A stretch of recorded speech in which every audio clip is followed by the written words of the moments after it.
नमस्कार मित्रांनो, live Mpsc plus या यूट्यूब चॅनलवर स्वागत आहे. तुम्ही जर चॅनलला सबस्क्राईब केलेलं नसेल तर नक्की करून घ्या, कारण आपण परीक्षेच्या दृष्टिकोनातून महत्त्वाचे असणारे व्हिडिओज आपल्या चॅनलवर वेळोवेळी अपलोड करत असतो.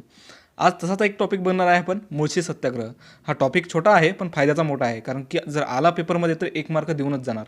पहा मग बघूया, हा जो सत्याग्रह आहे तर याचा कालावधी आहे बघा 1921 ते 1924. ठीक आहे.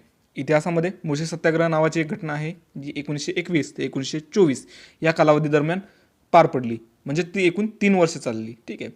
या सत्याग्रहाचे पहिले सत्याग्रही होते शंकरराव देव. कोण? शंकरराव देव हे मुळशी सत्याग्रहाचे पहिले सत्याग्रही होते. या ठिकाणी तुमचे 2 प्रश्न कव्हर झालेत. ठीक आहे. म्हणजे एक तर मुळशी सत्याग्रह हा खालीलपैकी कोणत्या कालावधीमध्ये केला गेला हा एक प्रश्न येऊ शकतो. सेकंड, मुळशी सत्याग्रहाचे पहिले सत्याग्रही कोण हा प्रश्न येऊ शकतो, शंकरराव देव. नंतर या सत्याग्रहाशी इतर संबंधित व्यक्ती कोण कोण आहेत मग, तर ते आहेत शिवरामपंत परांजपे, बालासाहेब भोपटकर, तात्यासाहेब करंदीकर, तात्यासाहेब केळकर आणि सेनापती बापट. म्हणजेच कोण? पांडुरंग महादेव बापट, अहमदनगर येथील पारनेर या गावचे. ठीक आहे. आता हा प्रश्न एक आला होता गट क 2019मध्ये की तात्यासाहेब करंदीकर यांच्यासोबत खालीलपैकी कोणते व्यक्ती मुळशी सत्याग्रहामध्ये समाविष्ट झाले होते, तर ते कोण होते बघा?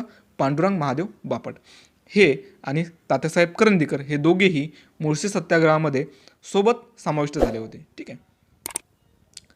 मग आता हा सत्याग्रह जो झाला होता तर तो झाला नेमका कशासाठी, तर तो झाला होता मुळा व मुठा नदी ज्या आहेत तर त्यांचा जो संगम आहे तर त्या संगमावर टाटा कंपनीनं एक जलविद्युत प्रकल्प बांधण्यात येणार होता टाटा कंपनीद्वारे.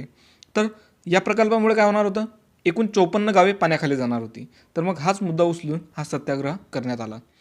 हे जे प्रकरण आहे ते महात्मा गांधींनी मग असहकार चळवळीशी जोडले. जर तुम्ही बघाल तर हा सत्याग्रह झाला कधी? 1921 ते 1924 दरम्यान. ठीक आहे. मग आता 1921 ते 24 दरम्यान राष्ट्रीय स्तरावर चालू असणारी चळवळ कोणती होती? असहकार चळवळ. मग एक ऑब्व्हियस गोष्ट आहे की असहकार चळवळीशी या सत्याग्रहाचा संबंध जोडला गेला. ठीक आहे. मग या सत्याग्रहाच्या यशस्वी प्रयोगामुळे पांडुरंग महादेव बापट यांना कोणती पदवी बहाल करण्यात आली होती? सेनापती ही पदवी बहाल करण्यात आली होती. ठीक आहे.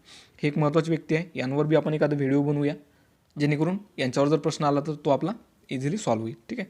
एक छोटा टॉपिक आहे, 2-3 मिनिटामध्ये आपला व्हिडिओ कवर होऊन गेला. हा व्हिडिओ जर आवडला असेल तर आपल्या चॅनलला नक्की सबस्क्राईब करा आणि शेअरसुद्धा करा. धन्यवाद.